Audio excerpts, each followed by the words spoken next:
Sir, we're Ano looking for... kaya ang cause? Is it the vaccination, indeed? Or is it the compliance? Are we more compliant all of a sudden?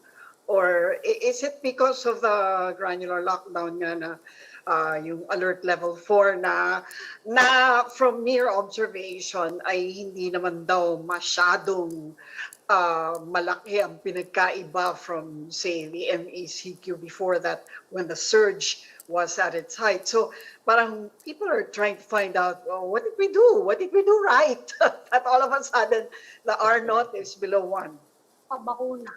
Well, Lucy, when people ask me that, I usually offer those three as possible explanations. So yung vaccination, number one. Number two, yung quarantine classification being implemented strictly, possibly. And then number three, yung people being more compliant, yung following the health protocols, maybe because of the threat of the Delta, mas natakot yung mga tao, mas sumusunod. There's a fourth explanation, which is medyo precarious. This is we've been noticing this, but this was actually raised in a New York Times article, and so we're not surprised that other people are seeing this. Na parang there seems to be a length of a surge. Parang it lasts a certain period of time, and that period of time is around 2 to 3 months. Kasi we have seen it in the Philippines, we have seen it in Cebu City, we have seen it in NCR, and we've seen it in India and in Indonesia. So India, after their Delta surge, wala na they're flattened. Wala nang resurgence. So Ano yun? it's some kind They're of bracing. They're bracing for an up or down. It's a Right. natural lifespan of a surge. What is it? Parang ganun parang it's a seasonality of a surge, a cycle of a surge. I mean, every time we have a surge, it's driven by a variant. Pero after 2 to 3 months, nawawala na yung variant. And I've discussed this with Father Nick, and we've been wondering about this. We couldn't. He said, he can't explain it biologically. We even asked Dr. Ted Herbosa what he thought about it. So there are different theories, ideas about this. Pero I mean, we're just observing it, and right Sir, now. but there might be two ways of looking at that. The good news could be that your surges last only 2 months. The bad news could be that you would have surges every so many months Yes, that last only 2 exactly. months. So how should we look at this? For example, sir, kasi I'm looking for good news. I'm looking for good news. To be honest with you. Right. Lalo na Is it- magpapasko. We is want it to fair? know whether...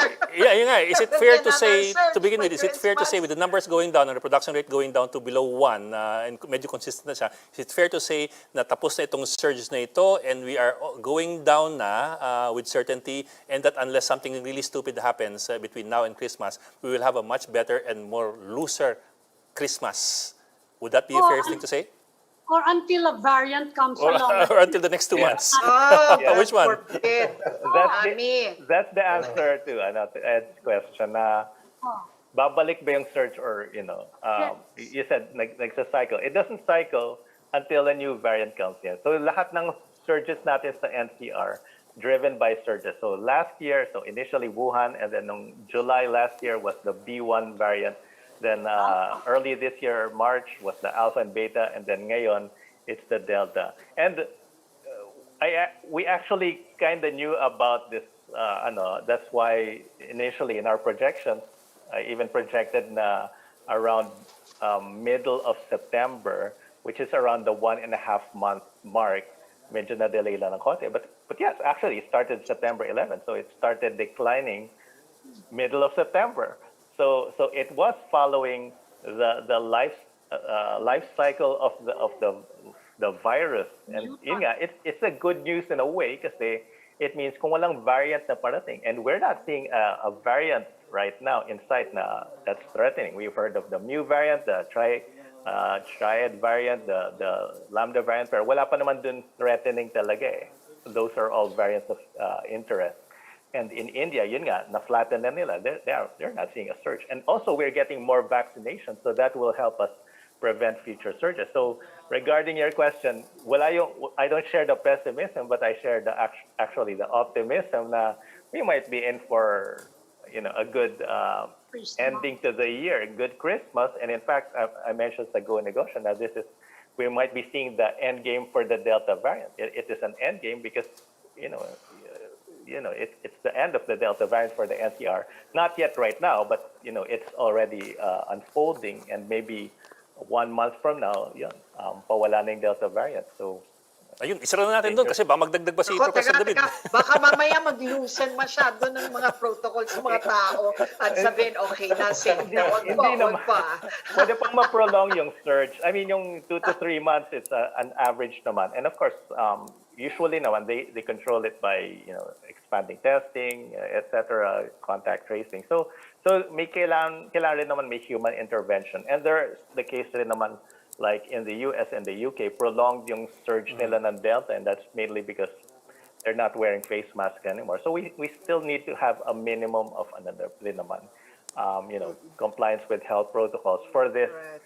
theory to work. Kumbaga, if we don't help it, if we just let it die out naturally, baka hindi rin siya mamamatay. It might last more than 3 months, maybe 4 months or something. Okay. Well, sir, just to wrap it up, para lang klaro, kasi hindi ko malaman kanina yung good news sa budget sinasabi ninyo eh. With all the variables on the table, yes, a mathematician, with all the variables on the table, mukha namang we're in for Ang araw good. a more optimistic Ikaw, Christmas. Pushing your luck, okay na eh. Oo nga, tama na. Mukha kang good. Waiting for good news. Pero mag-mask ka pa rin at maghugas ka pa rin ng kamay. Mag-mask, maghugas, magpa-vaccinate pag hindi pa vaccinated. Pa-vaccinate. It looks like good news. I mean, we're not there yet, but we're going to get there probably October. And I think by November, we should be okay na talaga. I mean, I'm banking on that. Unless may, as you said, may variant na lumabas na bago. Pero knock on wood, wala na sanang bagong variant.